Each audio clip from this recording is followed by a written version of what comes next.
Bom dia, alunos! Hoje nós vamos começar um novo e igualmente interessante assunto: histologia. E o que vem a ser histologia? É o estudo dos tecidos. Primeiramente, vamos entender o que vem a ser tecido. Um tecido é um conjunto de células que desempenham uma determinada função. Na escala evolutiva, a partir dos quinidários, temos animais eumetazoários. E o que vem a ser animais eumetazoários?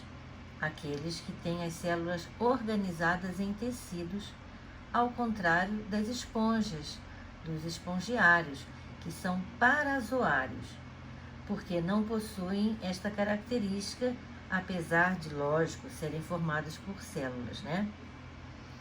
Então, os animais têm diversos tipos de tecidos: o epitelial, conjuntivo, muscular, nervoso, por exemplo.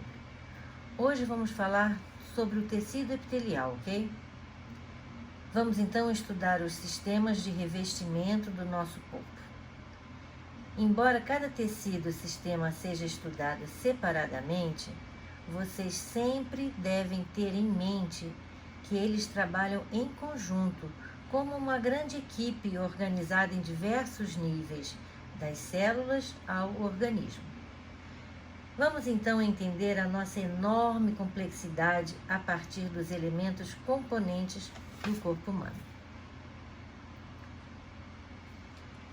Muitos animais possuem barreiras que os protegem, porém não impedem completamente de trocar substâncias com o ambiente, que são os epitélios. Os epitélios são tecidos que revestem o animal, também têm outras funções. Os epitélios são feitos por células que têm uma certa uniformidade com pouco material intercelular, isto é, substância que chamamos de cimento, que une as células e também são avasculares, isto é, não recebem vasos sanguíneos. E por isso suas células recebem oxigênio e nutrientes, para eles fazerem respiração, dos tecidos conjuntivos subjacentes, isto é, que vem logo abaixo.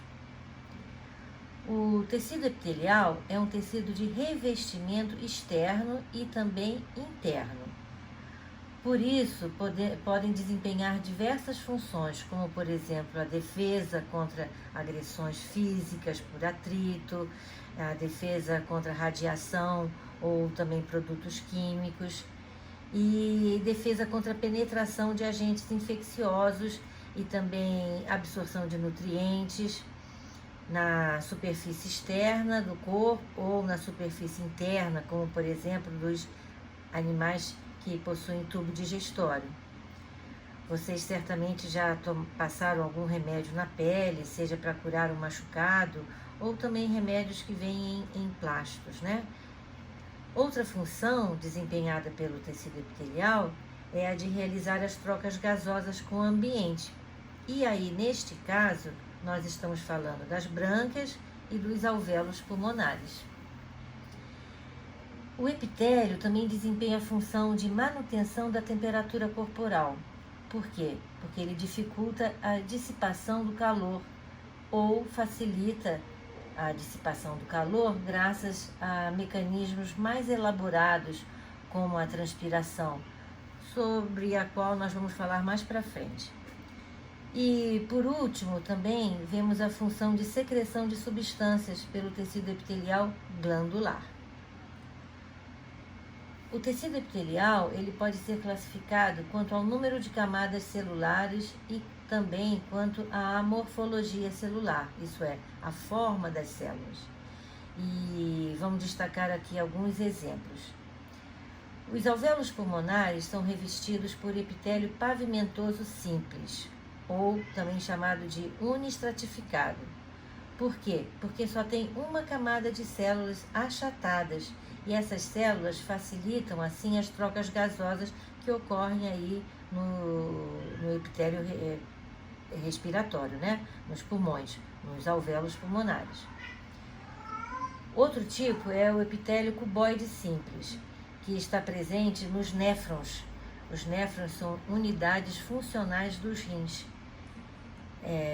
Mas já na mucosa intestinal, o epitélio colunar simples, que é também chamado de prismático, que é formado por uma camada de células colunares que podem ser cilíndricas ou perismáticas. E por fim, nós temos a epiderme, o epitélio pavimentoso pluriestratificado, que faz parte da pele, que contém várias camadas sobrepostas de células achatadas que têm a função de revestimento. Então vamos falar sobre a pele. A pele humana é um órgão. Aliás, é o maior órgão do corpo humano, né? Porque cobre toda a superfície do nosso corpo. A pele humana, além de proteger o corpo de agentes físicos e também de agentes químicos e biológicos, também é responsável pela sensibilidade tátil e pela manutenção da temperatura corporal, como eu falei. A pele é constituída por dois tecidos firmemente unidos entre si. O mais externo é a epiderme e o mais interno é a derme, que se origina do mesoderme embrionário. A epiderme é um tecido epitelial constituído por várias camadas de células sobrepostas, bem aderidas umas às outras, como eu falei. Geralmente tem 4 camadas. De dentro para fora, então, temos a camada germinativa, aonde acontece constantemente produção de novas células por mitose. Aí as células recém-formadas empurram as camadas celulares sobre elas. Assim, durante a vida, as células da epiderme vão se deslocando da região mais profunda do tecido, onde elas se formam, isso é, na camada germinativa, para a porção mais externa da pele. E durante esse trajeto, as células epidérmicas passam por diversas transformações. Elas achatam-se e se ancoram firmemente às vizinhas. Produzem queratina, que é uma proteína fibrosa e resistente, e finalmente morrem. Quando elas morrem, se transformam em placas microscópicas com forma de escamas e constituem a camada queratinizada, que é também chamada camada córnea, que se renova aproximadamente a cada 3 semanas. Na epiderme, há células especializadas na produção de melanina. E o que vem a ser melanina? Melanina é o pigmento de cor marrom escura, que colore a pele e também os pelos. Essa coloração protege o organismo dos efeitos da radiação ultravioleta da luz solar. As células produtoras de melanina são chamadas de melanócitos. Apesar da quantidade de melanócitos ser semelhante em todas as pessoas, os indivíduos de pele clara têm menos melanina nos melanócitos que os que têm pele escura. E como certamente você até comprovou, né? O sol estimula a produção de melanina. Nos anos 70, quando eu era jovem como vocês, nós íamos à praia sem nenhuma proteção, muito pelo contrário. Nós usávamos coisas mais absurdas na tentativa de ficarmos com a pele bronzeada. E muitas pessoas até se queimavam seriamente com misturas de produtos químicos, como, por exemplo, Coca-Cola ou produtos naturais como urucum, e até em casos bem mais graves, com misturas usando folha de figo, uma queimadura muito, muito grave. Então, por favor, hoje ninguém mais usa isso. A indústria de cosméticos tem excelentes produtos de preços variados, lógico, né? Com este propósito. Então, nunca usem receitas caseiras. Nunca. As células epidérmicas têm também entre elas as células chamadas de células de Langerhans, que têm a função de reconhecer e destruir agentes estranhos que entram na pele. E elas também têm a função de alertar o sistema imunológico que vai combater esses invasores. Mas sobre isso a gente vai falar mais tarde, tá? Quando falar no sistema imunológico. A epiderme, como eu falei, é o revestimento dos animais. Nos animais invertebrados é unistratificada, ou seja, apresenta uma única camada de células, entre as quais algumas são capazes de produzir envoltórios rígidos. Já nos vertebrados, a epiderme pode ser espessa e é pluriestratificada, isto é constituída por várias camadas sobrepostas de células, sendo as da superfície geralmente mortas e impregnadas de queratina, como eu falei. A epiderme dos peixes, por exemplo, é fina e sem queratina e cheia de glândulas. Essas glândulas do corpo do peixe secretam um muco que dificulta a passagem da água e a adesão de parasitas externos.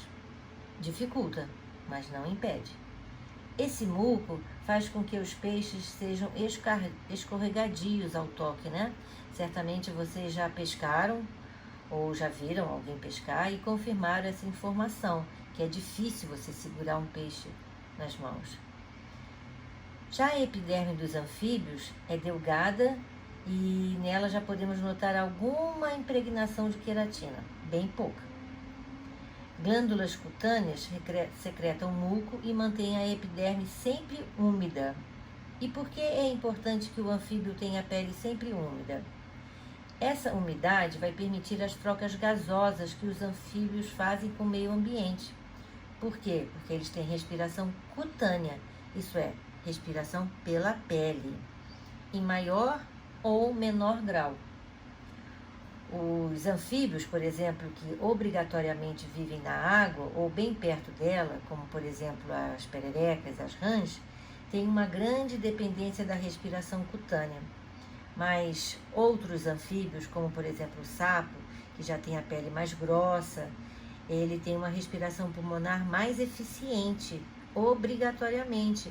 Por quê? Porque a queratinização da pele dificulta a respiração cutânea. Aí, na escala evolutiva, o próximo degrau é ocupado pelos répteis. Essa transição dos vertebrados para o meio externo foi marcada por diversas adaptações na epiderme, como, por exemplo, o espessamento e a queratinização, né? Uma queratina abundante. A epiderme dos répteis tem uma camada espessa queratinizada, que é chamada camada córnea.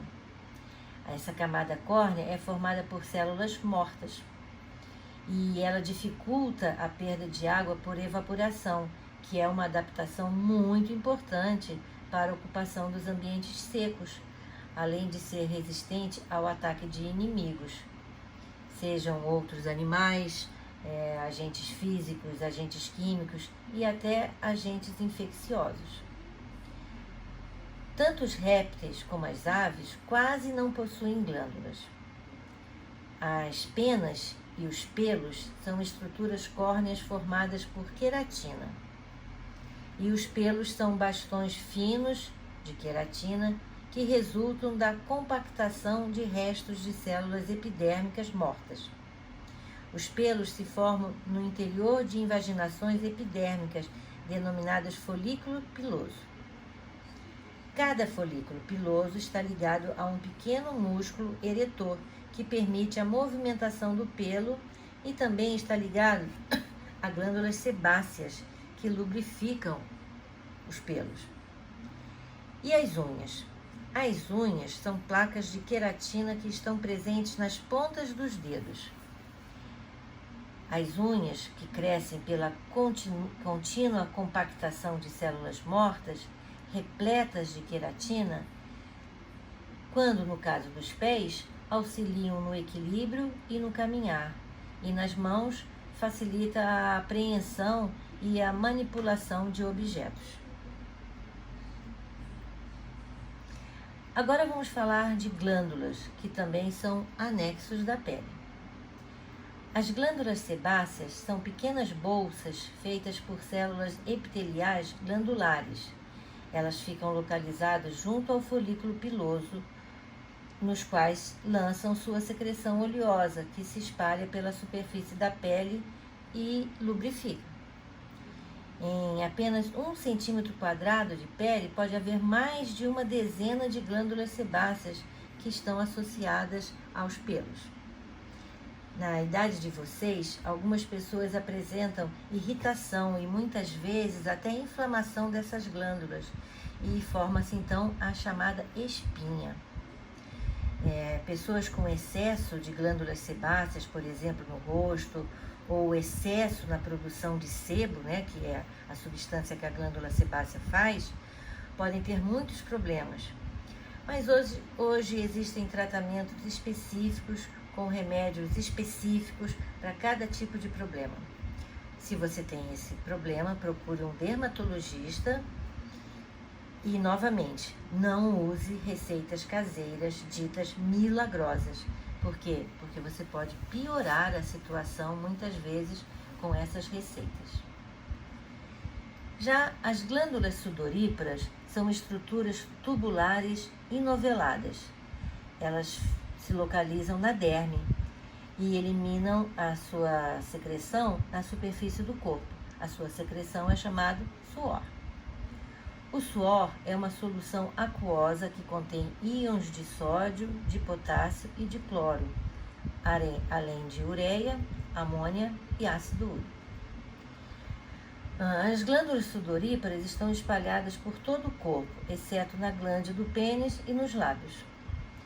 E em certas partes do corpo podem haver cerca de 60 glândulas sudoríparas em 1 centímetro quadrado de pele. Algumas regiões do corpo têm mais glândulas sudoríparas, como por exemplo as axilas.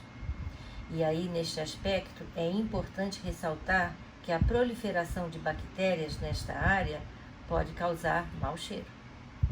E para evitar isso, também existem produtos específicos na indústria farmacêutica e na indústria de cosméticos, tá? Algumas podem causar alergias, então cuidado com misturas extravagantes e também, por favor, com perfumes extremamente agressivos à sua pele e ao olfato das pessoas que estão por perto. Às vezes, a mistura do suor com produtos químicos resulta em odores bem desagradáveis. Por isso, muito cuidado e muito bom senso nas suas escolhas, ok? Tem gente que mistura desodorante com perfume com outros perfumes. E aí, gente, às vezes o resultado é terrível. O suor ajuda a manter a temperatura corporal, porque ao evaporar, absorve grande quantidade de calor e assim resfria o corpo. Vocês já notaram que sentimos muito mais calor em Manaus, por exemplo, a 30 graus Celsius, do que aqui em Brasília nos meses da seca? E agora vocês já sabem o motivo, né? Como em Manaus a umidade relativa é muito alta, isto é, muito úmido, nós suamos, claro, mas o suor não consegue evaporar. Já aqui em Brasília, quando estamos no período da seca, suamos com aquele calor terrível, mas rapidamente o suor evapora. E aí nós temos a sensação de resfriamento do corpo. Comprovamos essa tese colocando álcool líquido, na mão, por exemplo, e soprando. O álcool rapidamente evapora e sentimos um fresquinho na mão. Por que eu ressaltei o álcool em estado líquido? Porque hoje nós estamos usando muito álcool em gel, mas o gel tem a função exatamente de retardar a evaporação do álcool e assim ficar mais tempo na pele, agindo então nos efeitos que nós desejamos, que é evitar a contaminação pelo vírus da Covid, tá? Essas glândulas sebáceas e sudoríparas são glândulas exócrinas.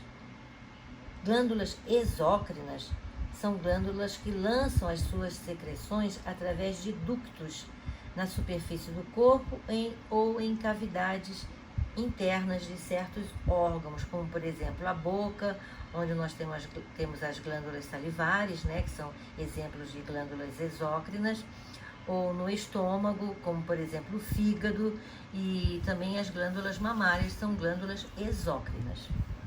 Mas também existem as glândulas endócrinas, que são as que não têm ducto, e elas lançam suas secreções diretamente no sangue. E essas substâncias são denominadas hormônios. São exemplos de glândulas endócrinas, a hipófise, a tireoide e a glândula suprarrenal, que nós vamos estudar lá no final do ano, no sistema endócrino, tá? E também, para terminar, nós temos glândulas mistas. Por que são mistas? Porque produzem hormônios e também secreções exócrinas. Um exemplo muito bom é o pâncreas, que na sua função exócrina produz o líquido pancreático no processo digestório e na sua função endócrina produz o hormônio super importante, dois hormônios super importantes, que são a insulina e o glucagon, que regulam a taxa de glicose no sangue. Voltando à função de equilíbrio da temperatura, esqueci de falar como é que isso ocorre. Acontece que quando o corpo se aquece, impulsos nervosos causam a dilatação dos vasos sanguíneos dérmicos, com maior circulação de sangue na pele. Quem nunca ficou vermelho de calor? Com isso, a irradiação de calor para o meio se torna maior e o corpo esfria. Já nos dias frios, os vasos sanguíneos da pele se contraem e, com a diminuição do sangue circulante na superfície corporal e, consequentemente, ocorre a redução da perda de calor. Além de tantas funções importantes, a pele é responsável pela percepção de estímulos mecânicos, térmicos ou dolorosos, que são captados por inúmeras terminações nervosas.